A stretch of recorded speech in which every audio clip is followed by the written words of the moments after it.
जलयुक्त शिवार घोटाळ्याप्रकरणी चौघांना अटक करण्यात आली आहे। यामध्ये 2 निवृत्त कृषी अधिकारी आणि 2 कृषी सहाय्यकांचा समावेश आहे। ही सगळी कारवाई परळी पोलिसांनी केली आहे। विजयकुमार भताने, शिवाजी हजारे, पांडुरंग जंगमे आणि अमोल कराड अशी या चौघांची नावे आहेत। या चौघांनाही अटक झालेली आहे जलयुक्त शिवार घोटाळ्याप्रकरणी।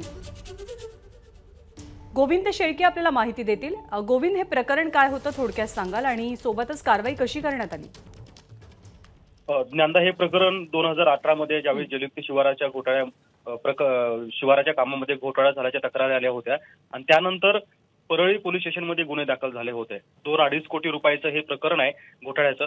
त्या प्रकरणामध्ये आता जे काही कारवाई होती, म्हणजे मागच्या महिन्यामध्ये या प्रकरणी 4 अधिकाऱ्यांना अटक झाली। त्यानंतर 90 लाख रुपयाची रिकव्हरी ही जलयुक्त शिवारातील घोटाळ्यात अडकलेल्या कंत्राटदाराकडून करण्याचे आदेश देण्यात आले होते आणि आता परत एकदा 4 जणांना ताब्यात घेतलंय। त्यामुळे आता असं दिसतंय की जलयुक्त शिवार घोटाळ्याच्या तपासाला जरी उशीर झाला असला तरी आता मात्र त्याला वेग आलाय असं म्हटलं तर ते कदाचित वावगं ठरणार नाही। ज्ञानदा, गोविंद, धन्यवाद हे सगळ्या माहितीबद्दल। एबीपी माझा, उघडा डोळे बघा नीट।